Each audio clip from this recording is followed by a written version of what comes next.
What's good, y'all? What's good, Real Talk Squad? This is Miles, and you're listening to Real Talk with Miles Johnson, where you know we always keep it real. Let's get right into it, man. Look, this might be new to you. It might be new to you. I don't know if you've seen Instagram, Twitter, whatever it is, but this is a new segment on Real Talk with MJ called Philly Phrenzy. Now, y'all know I always do Philly sports. I'm a Philly guy. I was raised there since I was 6 years old. I love my Eagles. I love my Sixers. I love my Phillies. I love my Union. So this segment is going to cover all of that. Well, not in this episode, but in this episode, we're covering Eagles. We're covering Sixers because right now, stuff is buzzing. Before I start, like, comment, subscribe, and let's get straight into it. First thing. Let's talk about Tyrese Maxey. Let's talk about Joel Embiid and this Sixers team. Now, yesterday, Tyrese Maxey dropped a 50-burger on y'all. And I'm thankful that Tyrese Maxey, he had to show y'all who the F he is. Because y'all trying to disrespect him, saying he shouldn't be an all-star. Trae Young should be. No. If you watch the games, if you see what Tyrese Maxey has done for the Sixers, his impact on winning, then it's a no-brainer. And I'm glad he had to drop 50 to show y'all, yeah, I'm him. I'm that guy. And I'm going to be a star in the league for years and years to come. And don't you love, this happens all the time, right? And I'm going to compare the Sixers to the Eagles. Here's the thing about Tyrese Maxey and Devontae Smith. When the top guy is out, they always ball. They always ball out. Whether it's Maxey in his rookie year dropping 40 with like 8 players on the court, or it's Devontae Smith getting 140 yards without A.J. Brown attendance, or even yesterday when you have Tyrese Maxey dropping 50 points in a win against Utah. I mean, it goes to show you that these guys are real dogs, and they represent the Philly like mantra of like blue collar. We like work hard extremely well. So these guys really have my respect, and I really want us to go out here and re-sign these guys, and we will. But if they don't, I'm gonna have a huge issue. But thank you, Tyrese Maxey, for showing everybody who the F you are, right? To get into Joel Embiid, because buckle your seats, because if you watch this on podcasts or on YouTube, all right, I'm about to go off right now.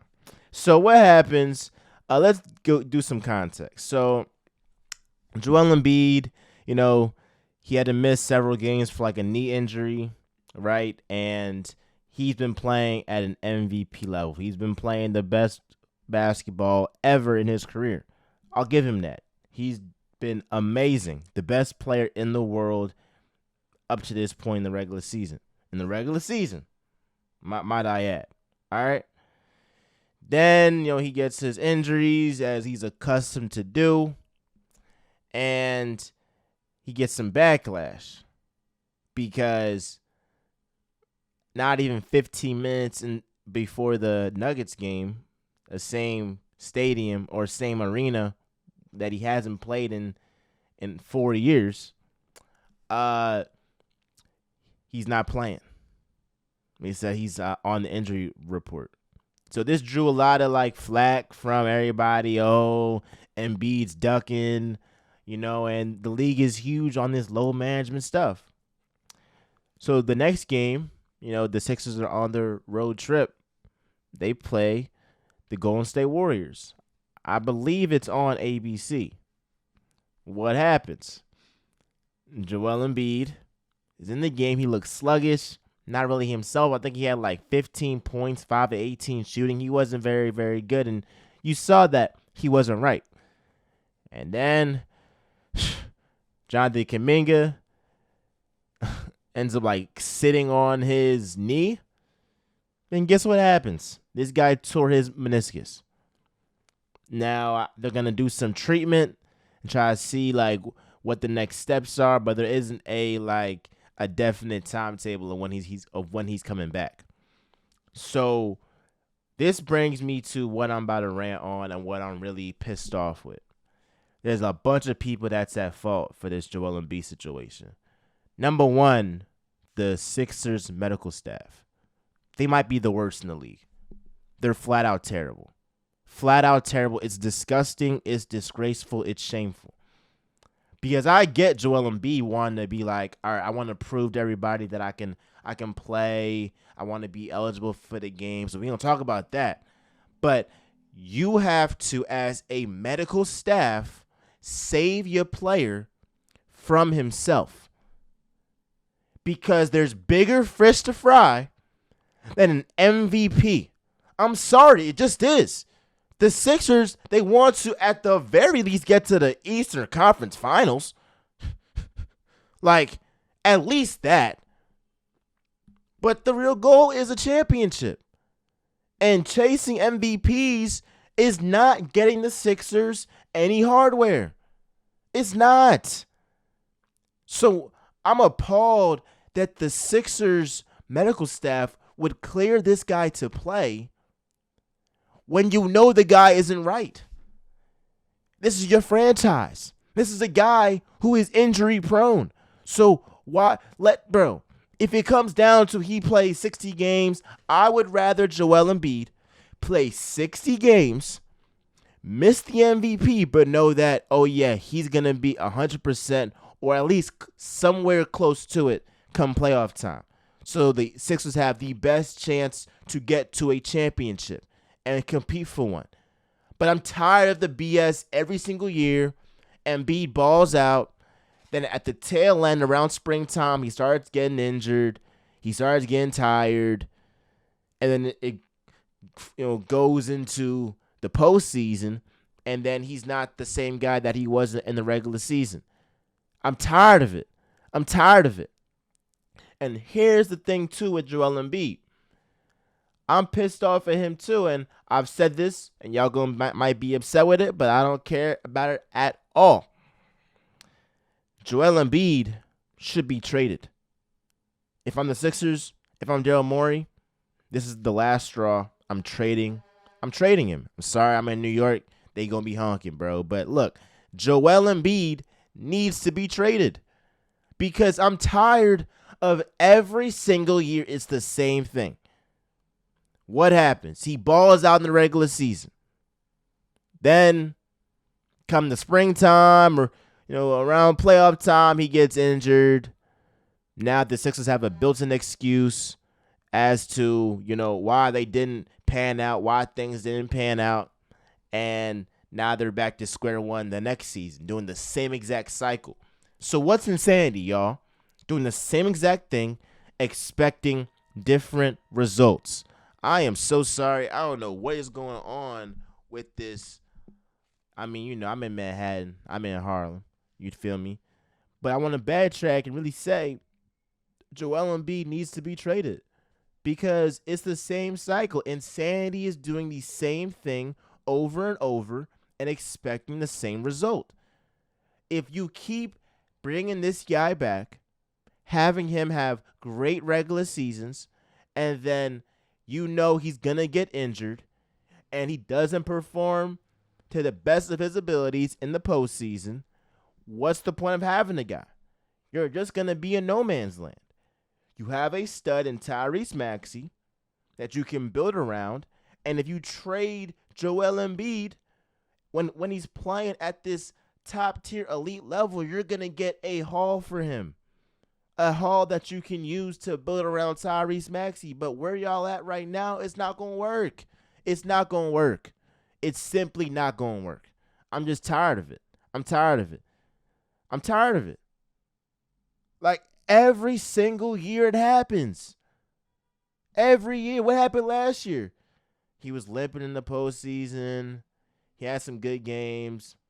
He folds in Game 6 and Game 7. Back to the drawing board. Now this year, he's starting off great. He gets injured. Now he's going to be playing catch up for the rest of the season. Coming to postseason time. He'll most likely be injured. I hope he's not, or most likely tired, whatever it is. Something's going to be wrong.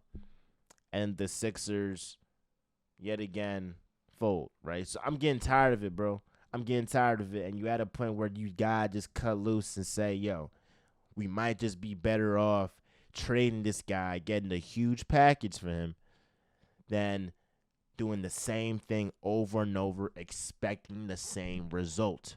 It doesn't make sense. All right. That's the thing there with the Sixers, right? So I still, love the Sixers team and all that, but it's frustrating just to see the fact that, they're so stubborn in the way that they, do business and all that stuff. Now let's shift gears to the Eagles. Fly, Eagles, fly, baby. Fly, Eagles, fly. All right. Here's my thing with the Eagles. I got some criticism. I got some criticism about like, oh, Miles, you're being pessimistic about these coaching hires. Look, I know that anything isn't, I'll say it again. I know that anything is an upgrade from Brian Johnson, Matt Patricia, or Sean Desai. That is rock bottom. So having hires that are better than them is not saying much because you can only go up. So when I look at Kellen Moore, will he get the playmakers in space? Yes. Will he get Devontae Smith his touches? Yes. Will he get A.J. Brown his touches? Yes. But Brian Johnson was doing the same thing. I mean, literally, A.J. Brown, he had 6 games of 125 receiving yards. That's a record right there with Megatron. Like, let's not act like Devontae and A.J. weren't going off this season. Now, look, was it based off their talent and not based off scheme? Yes. But they still got the ball, though. They still got the ball. So what I want to see from Kellen Moore is use scheme to get these guys open, not always rely on talent, which was the downfall to Brian Johnson. That's the thing. That's the improvement that you will see from Kellen Moore compared to Brian Johnson. But there's one flaw about Kellen Moore that I think is pretty alarming, and the same people that are championing, oh, Kellen Moore, they got their pom-poms out, were the same ones that's saying run the ball. Kellen Moore don't run the ball. He don't run the ball. He's a heavy passing coordinator. That's what he does. So I was disappointed in this hire. One, because I know that we're not going to run the ball as much as we used to. I hope I'm wrong. But given his track record, Kellen Moore, he has not done that. The second thing as well, we're in a day and age where offensive coordinators are getting picked up left and right a year after they get after they get hired as an OC, they're getting a head coaching job. Maybe 2 years, max 3, but it's not going to be 3. And look, if Kellen Moore does a great job, granted, unless the Eagles win a Super Bowl, I won't be upset with it. But let's say the Eagles get to the NFC Championship, have a great year. Kellen Moore is getting a head coaching job. So I'm not pleased with this hire because the main thing that we need is a competent OC because the head coach doesn't call plays to not only be elite, but stay with the Eagles. When you have a guy in Kellen Moore, he's the past 3 years, he's been to 3 teams. He's looking to be a head coach. And when his name, gets the top of mind for these head coaching positions, best believe he's out of here. He's out of here. Like the Lions with Not Brian Johnson, with Ben Johnson, they might be better than they were this year because you have another year of continuity, and just having an OC that stays with you year in and year out. No, you see with what's it called with the Patriots and Josh McDaniels, like he stayed. They always had that constant factor, right? Even with the Chiefs, like you always have a guy, and I know you did have Eric Bieniemy, then he left, but Andy Reid, it was calling plays. I'm gonna talk about Eric Bieniemy as a little bonus, at the end. But you have Andy Reid, that constant. Now it makes it easier when you have a head coach who's a play caller. But what I'm trying to say is having a competent OC that stays for the long haul, and not for a good time, but for a long time, it means something. And you and I both know that Kellen Moore, he is not staying for a long time. He's staying for a good time. And if the Eagles are successful, which I hope they are, what does that mean? Kellen Moore is out of the door and he's getting a head coaching position. That's what's going to happen. It's what's going to happen. Now, look, I do believe the offense will be better. So I'll go out here and it's hard for me to do this. It's hard for me to do it. I apologize. I'm trying. All right. Because I said this thing on my Instagram, and some of y'all were mad. I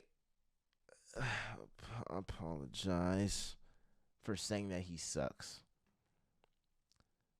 I do. He doesn't suck. Kellen Moore doesn't suck. Like, he's an upgrade from Brian Johnson, but that's not really saying that much. I would like to see him run the ball more than he has in the past of his career. I would like to see him run the ball more. Way more than he has in the past. And I would like him to stay for the long haul. But we all know that's not going to happen. That's why I'm not too keen on it. And when you have this is the craziest thing. This is the craziest thing to me. So Mike Vrabel and Bill Belichick didn't get head coaching positions.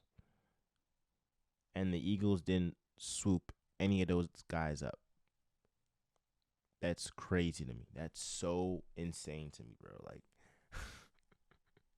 do you know how much this defense would be better if Bill Belichick was the head coach? Oh my gosh. He would get the most out of the linebackers, out of the secondary. It would be great. It would be great. Now, yes, hiring an OC, yeah, but like that would just be great.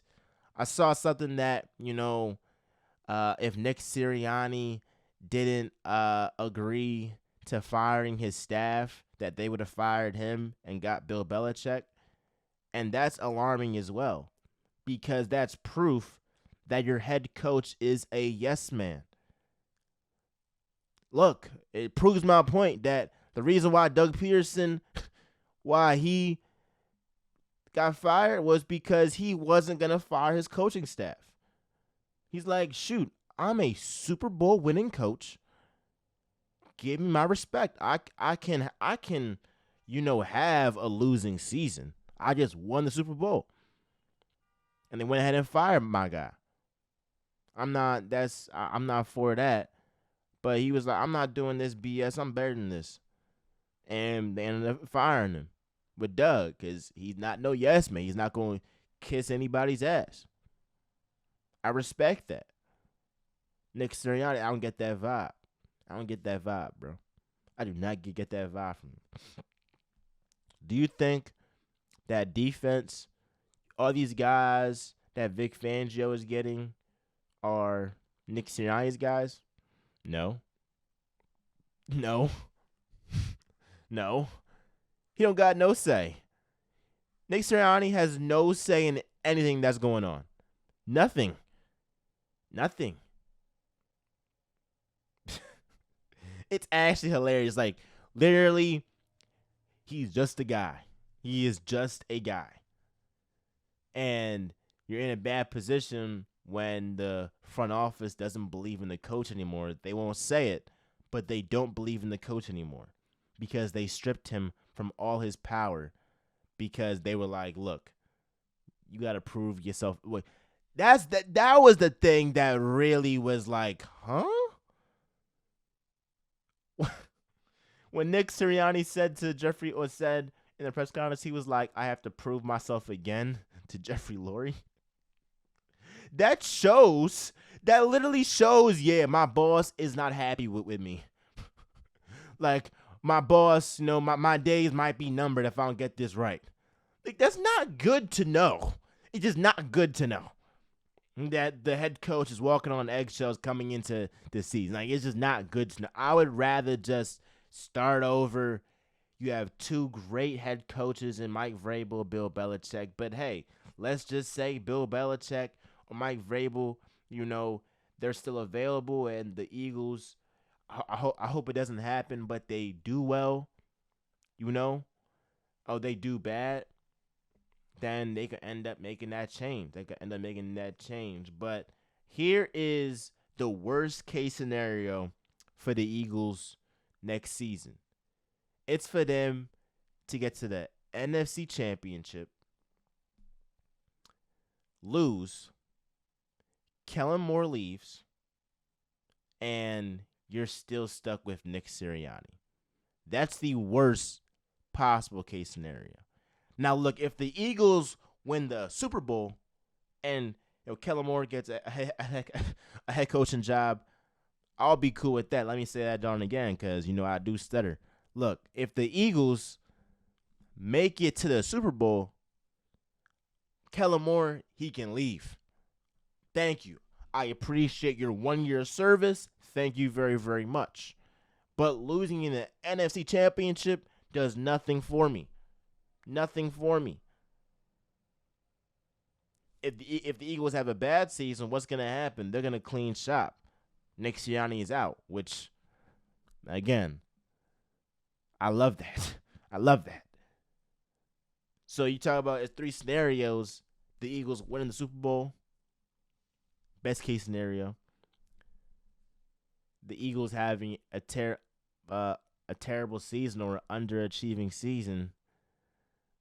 That's not great, but I think it's better than going to the NFC Championship, losing Kellen Moore, and then potentially still having Nick Sirianni on your books.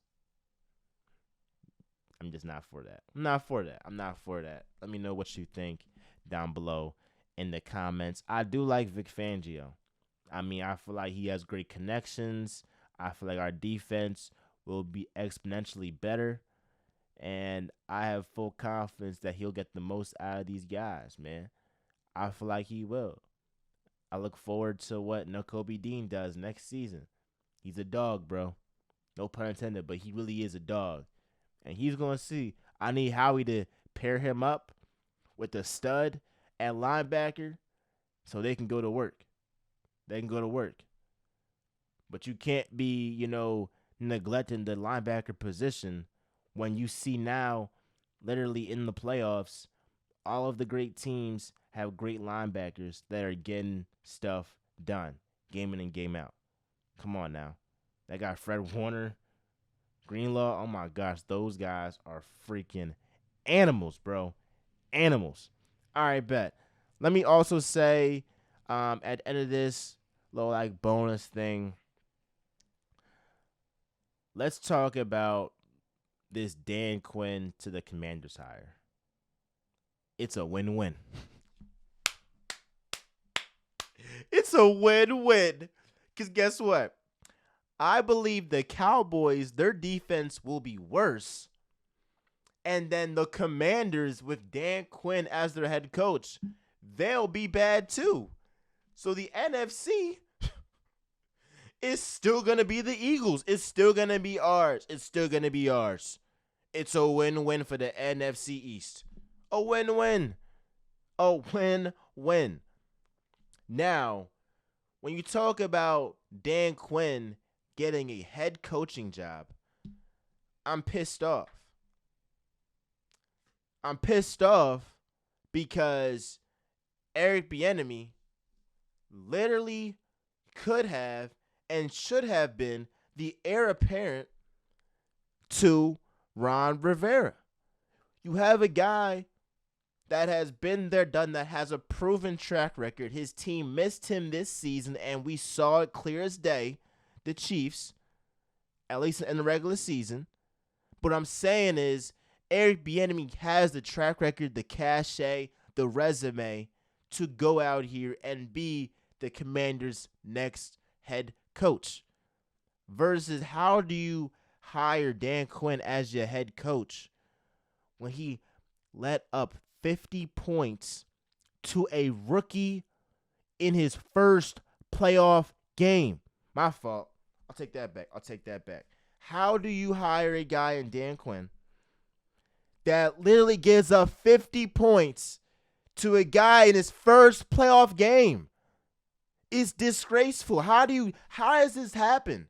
I'm thinking like, all right, there's no way he's getting a head coaching job.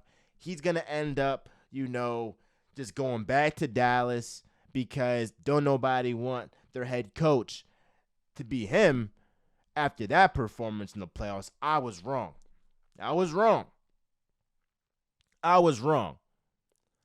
But what the league is doing without giving Eric Bieniemy a head coaching job is disgraceful. It's flat out disgraceful.